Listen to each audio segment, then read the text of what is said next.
Maliwanag na maliwanag ang sikat ng buwan ng gabing iyon habang nagkakasiyahan sa buong baryo dahil ipinagdiriwang ang piyesta sa plaza. Saglit akong lumisan dahil biglang sumakit ang aking tiyan. Nangako sa sarili na muling babalik dahil hindi pa halos nangangalahati ang mga pagkain sa lamesa. Ang pagdiriwang ng piyesta ang pinakaabangan naming lahat dahil talagang galante ang mga tao sa amin sa paghahanda.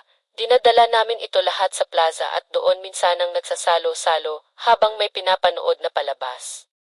Napakaraming pagkain, lechon, adobo, ginataan at marami pang iba. Buong baryo magdamag na nagkakasayahan at kahit saan ka lumingon makikita mo ang mga ngiti sa mukha ng mga tao. Habang lumalalim ang gabi mas lalong dumarami ang tao sa plaza. Ang tugtugan ng banda ay sumasabay sa masayang hiyawan ng mga tao at ng mga bata na walang tigil sa paglalaro at pagtakbo. Nakita ko sa gitna ng entablado na sumasayaw na sa gitna sina kapitan at kapitana, habang ang iba naman ay humihiyaw at pumapalakpak sa bawat kumpas ng musika. Habang masaya akong nakikihalubilo sa lahat, ay bigla kong naalala ang isang babala. Matagal na nang sinabi ito ni Lolo Pedro, isang albularyo at siyang pinakamatandang tao sa baryo namin. Ramon, sabi niya sa akin sa kanyang basag at mabagal na boses, lagi kang mag-iingat sa mga handaan, lalo na kapag sumasapit ang bilog na buwan. Ang mga dayo na hindi mo kilala, hindi lahat ng mukhang tao ay tao nga.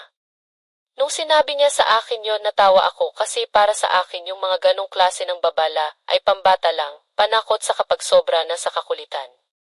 Pero habang pinagmamasdan ko ang mga dayo sa piyestahan, hindi na maalis sa utak ko ang sinabi ng matanda. Parang lahat bigla kong pinagsususpetsahan, pero parang namamalikmata ako sa ibang mga tao na nakikita ko. Parang may nagsisinyasan pero hindi ako sigurado. Nakiramdam ako sa paligid parang tila bumigat yung hangin. Nanlalaki ang aking ulo, lalo na nang may makita akong isang pares na nag-uusap sa may medyo madilim na bahagi. Minsan kong nakita na parang kumislap ang mata ng isa sa kanila. Napayuko ako kaagad nang magawi ang tingin nila sa akin. Parang naramdaman nila na nakatitig ako sa kanila. Maya-maya lang ay biglang nawala sa paningin ko ang dalawang nag-uusap na iyon. Ilang saglit pa ay may mga pumasok na isang grupo ng kabataan sa bulwagan ng plaza at nakita kong nakatayo sila sa isang sulok. Nakangiti pero hindi umaalis ang tingin sa akin. Mga limang lalaki yon na hindi ko alam kung saan nanggaling. Wala rin naman akong makita na kasama nilang kakilala ko. Naalala ko ulit ang isa pang bilin ni Lolo Pedro. Kapag nakita mo silang dumating, huwag kang titingin ng matagal, huwag kang makikipag-usap. Umuwi ka na agad. Parang tumayo ang balahibo ko sa likod ng aking batok habang ang mga estranghero nakatitig pa rin sa akin. Dahan-dahan akong umatras, pilit kong iniwas ang tingin sa limang lalaki na nakatayo sa sulok.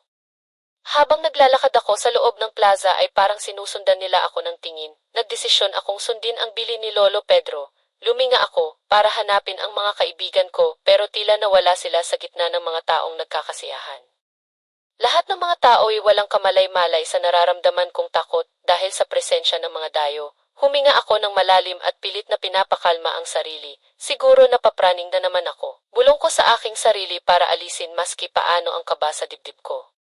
Napatingin ako ulit sa direksyon ng limang lalaki. Doon ko napansin na isa sa kanila ay nakangisi. Bago ko pa mabawi ang tingin ko lumapit sila sa akin ng kaunti at nag-iba ng pwesto. Nang magsimula akong maglakad palabas ng plaza umalis na ako sa lugar na iyon ng tahimik pero habang naglalakad ako pakiramdam ko ay may sumusunod sa akin. May mga narinig akong yabag ng mga paa sa likod ko. Napabilis ang mga hakbang ko pero lalong bumilis ang mga yabag sa likod ko hanggang sa may narinig akong malamig na boses mula sa aking likuran. Ramon, bigla akong natigilan at napako sa kinatatayuan ko. Alam nila ang pangalan ko. Nanginig bigla ang mga kamay ko. Ang bilin ni Lolo Pedro ang umalingaw-ngao sa utak ko. Umuwi ka na kaagad. Sa isang iglap na gawa kong ihakbang ulit ang mga paa ko at mabilis na tumakbo pa uwi. Hindi ko na inisip kung sino ang makakasalubong ko o kung ano ang sasabihin ng mga tao. Ang mahalaga makalayo ako sa mga estranghero na yon. Pagdating ko sa bahay agad kong inilok ang pinto at sumilip sa bintana. Sa dilim ng gabi walang ibang tao sa labas pero pakiramdam ko'y nandoon pa rin sila, nag-aabang at nagmamasid. Kinaumagahan nagising ako sa ingay mula sa labas, mga usapan at sigawan ng mga kapitbahay. Parang may kung anong pinagkakaguluhan sila. Dali-dali akong bumangon at sumilip sa bintana. Nakita akong nagkukumpulan ng mga tao malapit sa bakuran namin. Ang iba ay may bitbit pang patay na mga alagang hayop. Agad akong lumabas para tingnan ang nangyari. Pagdating ko sa labas nakita ko ang ilang mga alagang hayop, mga kambing, manok, pati na aso na nakahandusay at wala ng buhay sa isang sulok malapit sa bahay namin. Ang mga katawan nila ay may mga malalalim na sugat na tila nilaplap ng mabangis na hayop. Hindi ko mapigil ang kilabutan sa masaklap na nangyari sa mga hayop na iyon. Lahat ng mga tao nagtatanungan kung ano kayang hayop ang gumawa ng ganun pero ako may suspect sa ako na hindi lang yun basta hayop. Biglang pumasok sa isip ko ang nangyari kagabi, ang 5 estranghero na sumunod sa akin sa pag-uwi. Naalala ko ang babala ni Lolo Pedro, hindi lahat ng mukhang tao ay tao nga. Napalunok ako habang palihim na pinagmamasdan ng mga tao sa paligid. Kahapon lang ay tahimik at masaya ang baryo dahil sa piyesta pero bigla na lang may mangyayaring trahedya. Ramon, wala ka bang napansin o narinig na inay dito sa bahay niyo kagabi? Tanong ng isang matanda sa akin. Bigla akong napaisip kung sasabihin ko ba sa kanila ang totoo o magsisinungaling ako. Alam kong hahaba ang usapan at hindi ko rin naman sila makukumbinsi kung sasabihin ko ang hinala ko sa mga dayo kagabi. Siguradong pagtatawanan lamang nila ako, lalo't wala naman akong ebidensya na maipapakita sa kanila, kaya yung sagot ko sa tanong ng matanda ay wala. Sinabi kong wala akong alam, wala akong nakita at wala akong narinig. Natapos ang usapan, yung mga tao ay nagsimula ng magsiwian at yung may-ari ng hayop malaki ang naging panghihinayang sa mga alagang namatay. Nang bandang tanghali ay inutusan ako ni inay na pumunta kina Lolo Pedro para hatiran ito ng pagkain at nang nadaan ko ang bahay ni na Kapitan napatigil ako nang mapansing marami pa ring tao sa kanilang bakuran at nakilala ko ang isang grupo doon. Ang 5 dayo na kinatatakutan ko sa gabi ng piyesta. Mabilis akong naglakad palayo at pasalamat ako sa Diyos dahil hindi nila ako napansin dahil abala sila sa pakikipagkwentuhan sa ibang taong mga naroon. Nang makarating ako kina Lolo nakita akong nagpapahinga ito sa ilalim ng puno ng mangga habang nakaduyan. Magandang tanghali po Lolo Pedro, kumain na po ba kayo? May padala po si inay na ulam at kanin, sabi ko sa kanya. Agad siyang napangiti nang makita ang dala kong menudo, sabi niya ay paborito daw niya ang pagkain na yon, lalo na kapag si inay ang nagluto. Pakisabi sa inay mo salamat ha, halika saluhan mo ako sa loob at may pag-uusapan tuloy tayo. Hindi na ako nagpatumpik-tumpik pa, sumunod ako sa kanya sa loob hindi dahil sa pagkain kundi dahil sa sasabihin niya. Gusto ko ring tanungin kung ano ang ibig sabihin ng naranasan ko kagabi. Pagkalagay sa lamesa ng mga pagkaing hawak niya ay agad niya akong tinanong, nakita mo ba sila? Kailangan mong mag-ingat dahil gabi-gabi na silang tatanod sa iyo Ramon. Napalunok at napatingin ako kay Lolo Pedro, hindi makapaniwala sa sinabi niya, gabi-gabi tatanod. Parang biglang sumikip ang dibdib ko lalo na at nakita kong seryosong-seryoso ang mukha ni Lolo. Alam kong totoo na sa pagkakataong iyon ang mga sinasabi niya, parang nahulaan nito ang nasa loob ko maski hindi ako magsabi. Ano pong ibig niyong sabihin Lolo? Saka bakit ako at sino po sila? Huminga ng malalim ang matanda bago sumagot, ayong sila, yung tinatawag na aswang na kantanod, sagot ni Lolo. Ang mga kantanod ayon kay Lolo ay isang uri ng aswang na kilala sa pagsunod o pagbabantay sa kanyang napupuso ang biktima. Sila ay hindi direktang umaatake o pumapatay kaagad kundi nagmamasid. Nagbabantay at unti-unting pinanghihina ang biktima sa pamamagitan ng takot at pananakot. May isinasagawa silang mga ritual para palakasin ang koneksyon nito sa kanilang balak na biktimahin bago tuluyang umatake. Ang kanilang pagbabantay ay ginagawa tuwing gabi, lalo na kapag bilog ang buwan. Ayon pa kay Lolo Pedro ang pakikipag-ugnayan sa mga ito ay nakakapagpalakas ng kapit sa biktima, aya't mahalagang iwasan ang direktang pagtingin o pagtugon sa kanila. Kung ganun po ako talaga ang napili nilang tanuran. Anong gagawin ko Lolo para maiwasan ko sila para hindi nila ako magalaw? Tanong ko kay Lolo Pedro. Muling huminga ng malalim si Lolo at inilabas mula sa kanyang bulsa ang isang maliit na pulseras na gawa sa matibay na hibla ng kawayan at pinalibutan ng mga misteryosong buto. Isuot mo ito, sabi niya sabay abot sa akin ang pulseras. Isuot mo to tuwing gabi at huwag na huwag mong aalisin sa katawan mo at huwag ka na ring lumabas sa gabi.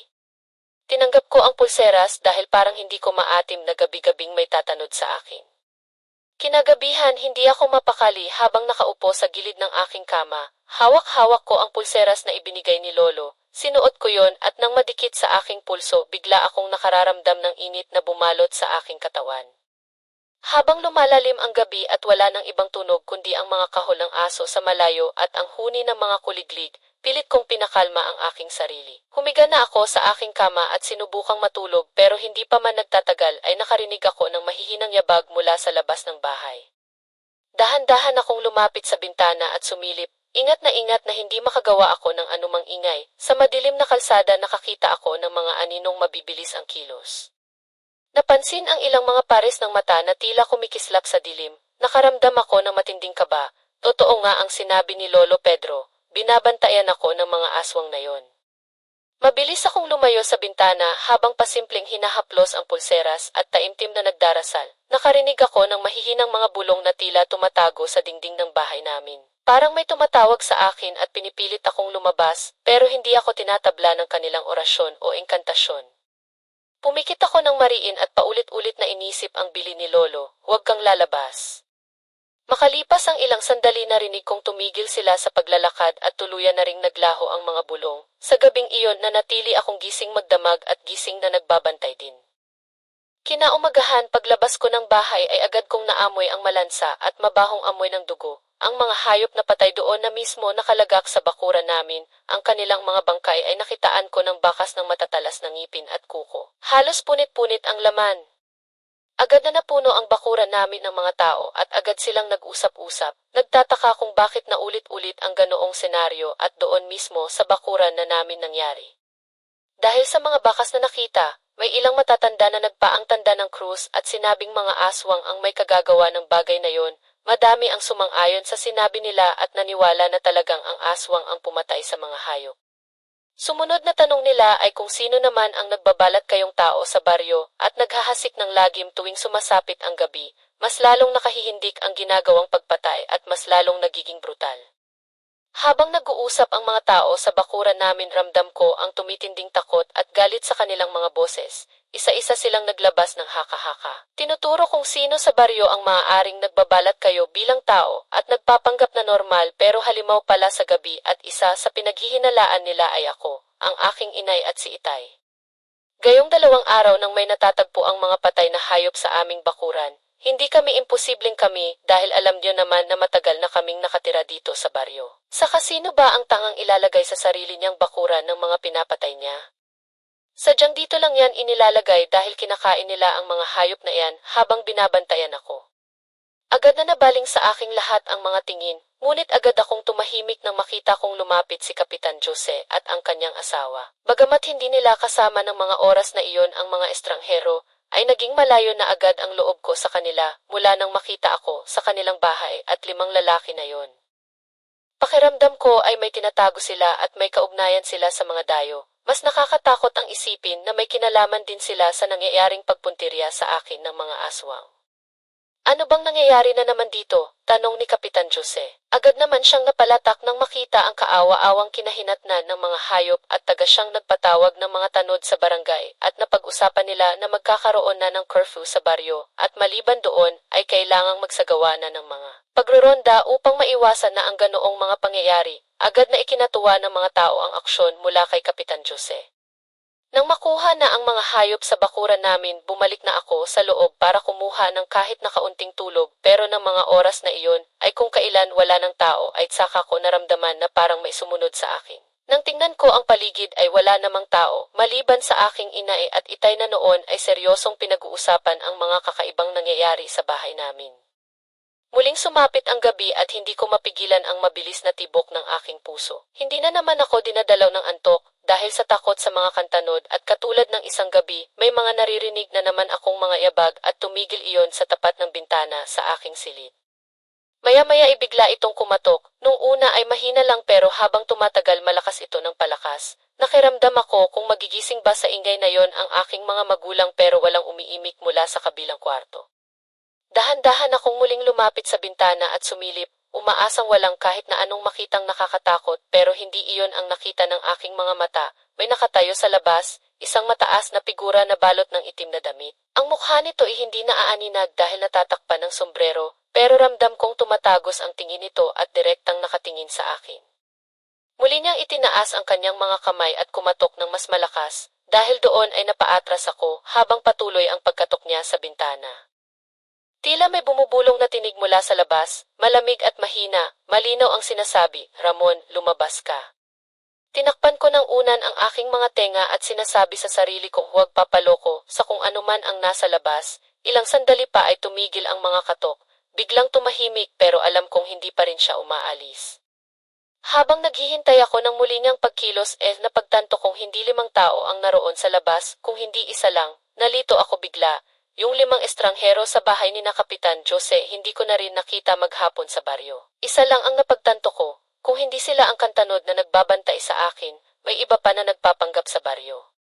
Ilang gabi pa ang nagdaan, patuloy pa rin ang nangyayari ng mga kababalaghan, patuloy pa rin ang mga patay na hayop na natatagpuan sa aming bahay, walang nagawa maging ang mga rumorondang tanod sa gabi. Napagpasyahan kong puntahan na si Lolo Pedro at sabihin sa kanya ang mga bagay na nalaman ko at aking mga hinala, alam kong wala ng ibang makatutulong sa akin, kundi siya lang. Nang marating ko ang kanyang bahay, tulad ng dati ay nakatambay na naman siya sa kanyang kubo at pagkakita sa akin ay agad siyang tumayo na para bang inaasahan na ang aking pagdating.